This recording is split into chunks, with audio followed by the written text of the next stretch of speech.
Hey, everybody, my name is John DePietro. And I'm Bob Zagami. And where And are we, John? we are coming to you from Hershey, Pennsylvania at America's largest RV show. And Bob, to continue our celebration of our 100th show, I'm going to be talking with Paige Wood of the RV Life staff. She's got some exciting new projects on the road. How about you? I've got a couple of RV Life ambassadors who also contribute to the program, to the shows. Dan and Patty Hunt, who are YouTubers who travel full time, and going to hear their story about how they use RV Trip Wizard and why it's important to them. All those stories, plus so much more, coming up right here on The Camper Report Show. Stay with us, everybody. Hey, everybody, welcome back to the Camp Report Show. This is the news segment. And Bob, we're going to do things a little bit differently today because most of the news that we're going to talk about is coming right from America's largest RV show. Where are we? We are in Hershey, Pennsylvania with the PRVCA show, and it is indeed one of America's largest RV shows, and it's running all this week. So this show will be posted on Friday. So if you're close by, you got Saturday and Sunday, come on over. Right. And it's in Hershey, Pennsylvania. You're at the RV Life booth, and I was outside. I was actually working. And Really? yeah, That's yeah. I was interesting. outside. And the unit that's right behind me is a Tiffin Super C unit. And look at that sign right here. It says immediate delivery available. We haven't You seen that got, sign. did you do that with the eyes in the back of your head? Yeah, yep, yep, Wow. yep. You haven't seen that sign, immediately delivery available, many times in the last couple of years, but things are starting to normalize now. And talk a little bit about what you have seen at the booth. Who's coming to the show? Are they first-time RV buyers? Are they people that don't own an RV yet? Who did you notice at that booth? Well, it typically runs the gamut, but I'm telling you, we're seeing a lot more seasoned RV professionals that are back in the market after a couple of years. And, there was some high prices, there was some availability issues. They couldn't get them, and those have dissipated now. So we see people that are here and they're ready to buy. Most of the vendors that I've talked to, the dealers here, are reporting very robust sales for the first day of the show. And it's always interesting because that show, which attracts what, 65, 65 to 70,000. 70,000 people. Okay. Really, in reality, the best days to come are Wednesday and Thursday for the general public because Friday, Saturday, and Sunday, it's so crowded that you can't really get in and out of the units. And the key to the whole thing now is being able to get into the units and see the new technology that's available. We're talking with so many of the suppliers that are putting new unit, like the Truma people that we talk to that have new hot water heaters and refrigerator, everything like that. You really, in order to get the most from a show, you have to go into the units. And then while you're inside, there's so many informative booths about accessories for your RV. Yeah, there's got to be over 200 of those supplier booths on the inside in the arena and down on the floor of the arena. But there are also some outside on the sidewalk also. And there's over 1,200 RVs on display here. Yep. 40 different manufacturers. Right. That's a lot. Yep. That's a lot. So, Bob. Well, you know what I like about this? This thing I've always liked about the Hershey show. This is a manufacturer show. And by that, I mean, when you come to the show and you want to see Winnebago, you don't have to go to 10 different Winnebago dealers. Everything is in one. Is in one. You want to go see Bob Tiffin and the team at Tiffin. You just head for the Tiffin sign, and every Tiffin that's in the show is in that space. Same for Keystone. Yep. Same for Thor and Forest River. So you just look at the map, and they have it nicely laid out on the map. And you say, I want to see Thor, and I want to see Keystone, and I want to see Winnebago, and you just head to that area, and you spend your entire time right there. Yeah, exactly. I read 1,450 new units and 40 different manufacturers. That's an amazing number. Now, let me ask you a question. You're a seasoned RV show veteran. You've been to many, many shows. Give me one tip that we could give our audience that they should incorporate into their visit when they go to an RV show, whether it's this one or the ones coming up in the winter season? What's one tip that they should take into account? That's a difficult one, but I'm gonna do it exactly what you asked. You asked for one tip. I'm not gonna say, well, it should be this. I'm gonna give you one tip. Okay. Bring your phone. Bring the phone and photograph the name on the camera. Not the phone to call people, but right. Okay. The camera, smartphone, or another camera. As you go into that super seat back there, you photograph the name of the coach on the side and what the floor plan is, so that all the pictures after that are the inside of that coach, and you won't get confused with where you are. Yeah. I'm going to give one tip if I could. Could I do that? John, why don't you give one tip? Okay. Wear comfortable shoes. Because if you want to make the most of the show, you're not going to go in for an hour or two. With a show this big, you need to spend at least 5 or 6 hours, if not 2 days. 2 days, yeah. At the show. And there's walking, there's steps, there are, even in the arena that you're in, you have to walk downstairs or, take an elevator or whatever, but there's a lot of walking. So the last thing you want to do is to have at 11:30 in the morning, assuming you got there at opening at 9, to have you say, oh, let's go home because my feet hurt. That's why I was, hesitating when you asked for one, because I was debating, should I say comfortable shoes or should I say bring your camera? Yep. So we covered both of them anyways. Both anyway. Totally unscripted. Yep, totally unscripted. But when we do script the show, we get all of our news from where? RV Business and Woodall's Campground Magazine. And we want to let you know that we are at America's largest RV show. And we invite you to stay with us because we've got 2 great segments coming up. Where, Bob? Right here on the Camper Report Show. Stay with us, everybody.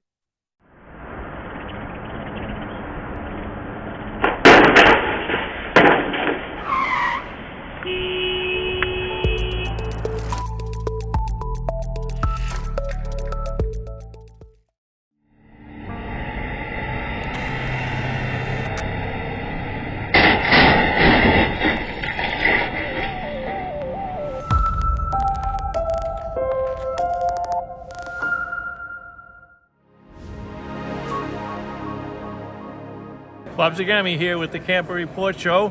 A special guest today, Patty and Dan Hunt. And tell us about your YouTube channel. And you're also part of the RV Life Network. We're part of the RV Life Network. So as are we. So we're in our we just did our 100th anniversary show.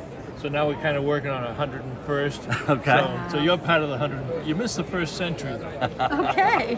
Tell us about what you do. Well, about 2 years ago, just a little less than 2 years ago, Patty and I hit the road. I was in the entertainment industry, and we just couldn't work during COVID. So I asked Patty to come into my office, and I said, you know what, Patty? Let's sell everything. Let's sell the kids, let's sell the pets, let's sell everything. Buy an RV and hit the road, and that's exactly what we did. And I don't think we've ever been happier.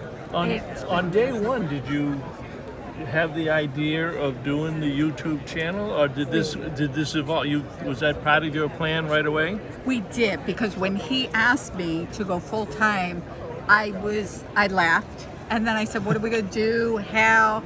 And so the YouTube channel was born before we got on the road. It was. Yes. So what kind of pre-planning? Because you were in the entertainment business. So what did you take from that to make I'm going to assume this is very easy for you. You're still out on the road. You're still having fun. You're still doing the YouTube thing. What did you take from that? Well, to get started, what we did is we would do little videos like we were going to do on the road. We did those little videos, and we actually showed them to some friends of ours at the CW network, and they gave us a television show in Las Vegas on the CW network during COVID of things you can do, how to get out of the house, things you can do even during COVID. And that's just kind of the blossom of how everything started working with us. What do you like most about it? You know what? I wasn't sure I'd like it at all. I like that we're somewhere different. I love that we are inspiring people to get out. That's our mission. Inspire people to get out. We show them people, places, things to do, see, people to talk to, and being able to be in an event like this and speak. That's really our passion. And this was, for you, this was a dramatic career change. I was a high school teacher for 20 years. It was dramatic, to say the least. How do you use the RV Life products in your travels? You know, we bought the RV Life product, the RV Trip Wizard. We bought that product before we started. Before we bought the RV, we bought the RV product. So we use it every day. I do not move my RV 1 inch without the RV Life product. Well, you know, that's one of the great things about the product. And we get that question a lot when we're talking to people about it. Is, gee, I wish I had an RV so I could use it. No, you want to use it first, buy it first, and then go buy the RV. Yes. Exactly. That's what we did. And you're doing seminars here at the show. Does that come up? What percentage of your audience doesn't yet have an RV? Have you ever asked them? It was we do, and we ask questions. We like our seminars to be interactive, so we ask questions. One person, there was probably 45, 50 people in the audience, one couple was full-time, and most of the people weren't yet traveling. Yeah. Didn't yet have the over 50% of the people in the room were here at the Hershey RV Show looking for a camper. What do you travel in, and why did you pick that type of RV? So we travel in a 40-foot Class A. We did buy a Monaco because I needed cabinet space. He has an office in the RV. We took a couch out, so the space, the underneath space was really important to us. That's interesting. You agree? Oh yeah, I'll tell you, the Monaco, it's an older unit. But I got to tell you, that was the king of the road back in 2002 when it was built, and it is incredible. I mean, we've put almost 80,000 miles on it already. 80,000 miles in 18 months. Too much traveling. We're slowing down now a little bit because of the gas prices. But I got to tell you, 80,000 miles. Well, you know what? When we talk to people at sessions and shows like this, one of the things is, I'm going to do it someday. I want to do this, and we all know what happens. They plan, and then they die, or something happens. Right. What words of wisdom do you have for the people that are watching our show saying, damn it, do it now? Do it now. And I'm going to take that question. And how this started 10 years ago, Dan got ill. He almost died. Couldn't work for a whole year. We were financially wiped out. And that was where it was sink or swim. And we learned live life fully. And that is what we inspire people to do. You don't know what tomorrow looks like. So whether it's day trips you could take or buy an RV, get out on the road, do it now. Get off the couch. Yeah. Stop the video games. There is so much out there right in everybody. I don't care where you live in this country, wherever you are, just get out and do something. I think you would agree. One of the real benefits of COVID, if there could be a benefit, is the number of people who have gravitated to RVs who never thought about it or thought they might do it someday. You know, we saw 1 million RVs in the last 2 years. 50% of them were first-time buyers. But now it's really, truly mainstream. Because I would argue that if a family's sitting down to discuss a vacation this year, they're going to talk about Disney World, they're going to talk about cruise ships, they're going to talk about flying, but RVs are going to be part of that conversation now. They wouldn't 20 years ago. Yeah. You and I would talk about it because we're RVers. Right. But that is going to come up in every conversation. And, you know, one of the things that we're pointing out in the seminar about planning RV trips is the RV Association put out a fact that RV vacations are 52% less expensive than the traditional vacation. So it's not only part of the COVID thing, but it's a financial thing now too. You can go more, do more things for less money. And I do think the COVID, that was the silver lining. We saw a lot of people that said, I'm not living the rat race, I'm not doing the day-to-day, I'm getting out and doing it now. YouTube channels. Yeah. And the other thing that comes up too when we talk to people who are just getting into it, it's a tremendous family adventure. So you're getting the kids off the computers. They're helping to plan the trip. Where do they want to go? They want to see the country. They see history. I think RVing does a lot to bring families back together and communicate much more. Oh my goodness, you remind me of a story that just happened about 3 weeks ago. We were in a campground and one of the full-time families was there, and there was about 10 kids. The water was broken, the water spout was like leaking. So what they did is these 10 kids all got together, they built a little mini national park, and they had a reservoir fill up with the water and built a dam. This thing, being on the road and being this way, it brings the families together. And I just think couples that are out there doing it, you're doing things together as opposed to living parallel lives with cell phones. In 2 different rooms. Exactly. And texting each other, what time will dinner be ready? Before we let you go, tell us about the channel. The channel is called Exploring Through Our Lens. We're on YouTube, Instagram, Facebook. Reach out to us. Love to hear your comments. All right. I'm with Dan and Patty Hunt. We're here with RV Life, and this is the Camper Report Show. And guys, thank you very much for stopping by. Hey, thank you for having us. Right.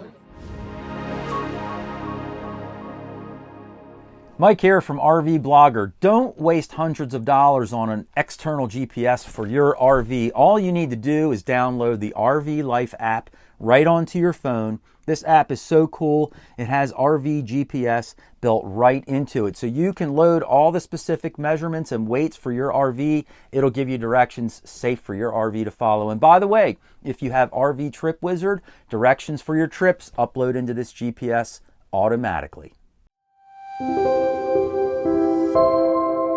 Hey everybody, it's John DePietro. Welcome back to the Camper Report Show. It's a milestone. We've reached 100 shows. And rather than look back like so many institutions do, what we decided to do is look ahead and welcome in many additional members of the RV Life community that make it so worthwhile for you to be members of the RV Life community. We've got 1.6 million members that we reach, but we reach several million more members for all the forums. And what we wanted to do was welcome in Paige Wood, who joins us today, along with her assistant, right, Paige, from Chattanooga, Tennessee. Paige, what's your assistant's name? Her name is Calla. Oh, which is short for Calico. Okay.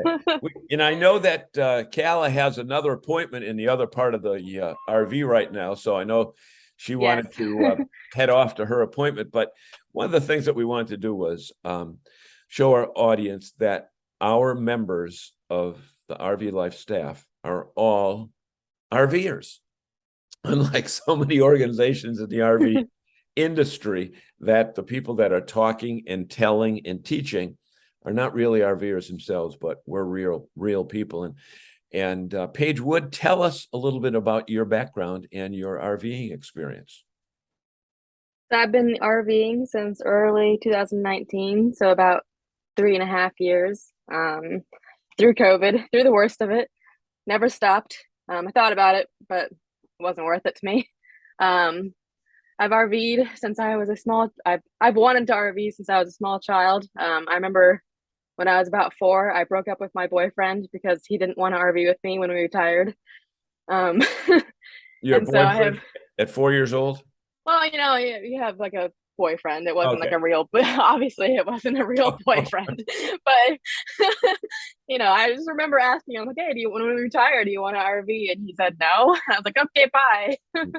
So I finally found someone that wanted to RV with me, and I married him. Okay, great. Perfect. A few years after you were 4 years old. Yeah, much years after that. Further, yeah. So as far as your RVing exploits, where have you been? Where have you traveled to? What do you travel in? And what do you like best about RVing? And that should take us right up to the end of our interview. Okay. So we have been to 46 of the lower states and Alaska. So 47 states. We're going to finish the states this year in a few months. And then after that, we'll probably just do it all again. We travel in a Tiffin Class A Allegro bus, 38 feet, bit older, 2004. but it's built well, and we've remodeled it, as you might be able to see. So, Okay. Any favorite parts? Well, let me rephrase that question. It's not a fair okay, question like that. It's too wide open. it is too wide open. Any favorite parts of the country that you've been to, and then any favorite parts, any aspects of RVing that you really are into? Okay, the two-sided question. Right. My favorite place in America is Miami Bay State Park in Ohio. It is just the most absolute gorgeous place I've ever been, and it was so surprising because I didn't think Ohio would be pretty, and then it was gorgeous. And it's like when you walk into a movie expecting it to be bad, and then it's actually a good movie. That's what Ohio was like to me. And so there's a nature trail in this state park, and it's a swampland that is like covered in lime green moss. And during sunset, the sun like beams in there with like bright orange rays. So, like the sky is like this deep orange, but then the ground is lime green, and it just creates like the most picturesque thing I've ever seen. And how long ago was it that you visited there?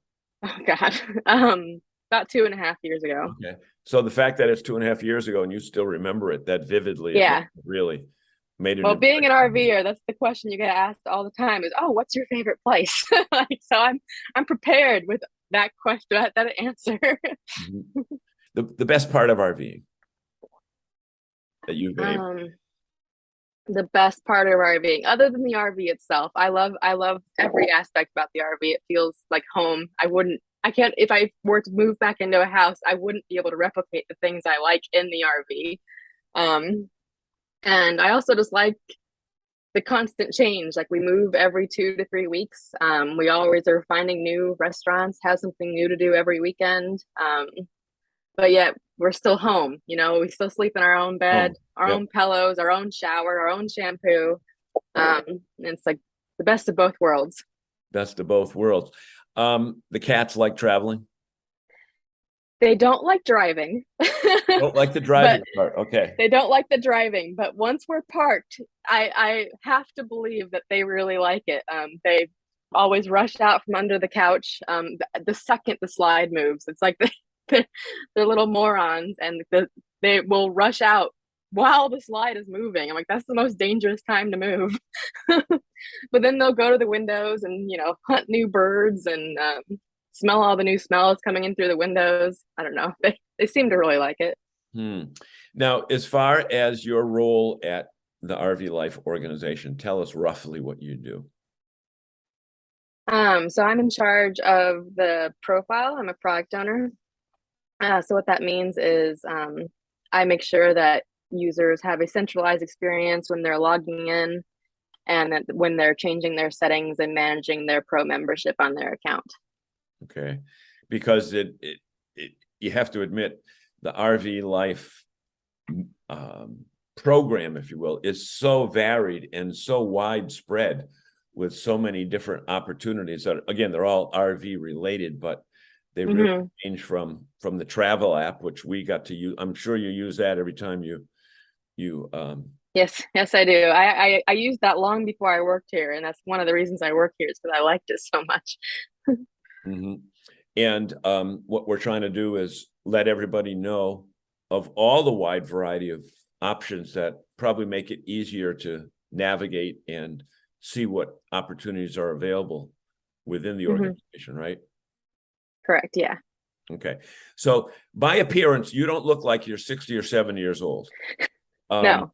So what would you say to people your age and are thinking, they've got that urge to wander? Because today, Paige, as you know, through COVID, actually you set the pace because you were on the road before COVID. They don't have to be in one place anymore. They don't have to be in that office in the city. They don't have to have that 90-minute commute. They don't have to be at their desk at 5:30 at night. But in reality, you work more when you're mobile. Yeah, sometimes. Talk to those people that are considering doing what you're doing, and take that fear away that they may have. I would definitely say, if you've ever considered RVing and you are, younger than 60, which is the average age feels like. Just do it. You know, you're only young once. We have people come up to us in RV parks all the time and says, "Oh, I wish I would have done this when I was your age." Yeah. I mean, it's not an easy life, right? It's a little exhausting to tear down, set up. You know, I personally cannot imagine doing it when I'm 70 years old. Like, it just seems a bit. I want to be real. I want to be relaxing when I'm 70 and not doing this. Not to say that it's too exhausting, but I'm young, you know, and I can handle it. Sometimes I'll watch our neighbors and they'll be climbing down the RV stairs, struggling with the stairs, you know, because they're built for young people in some ways, with their 5 stairs to get out of here. And I don't want to be that. I want to retire in bliss, but it's a good lifestyle when you're young. You know, you're capable of doing those things. Great. Hey, we want to thank you so much for sharing your thoughts on RVing and all of the amenities, if you will, of utilizing the RV Life programs. So we have been talking with our friend Paige Wood from our staff, and we want to let you know that you are watching the Camper Report Show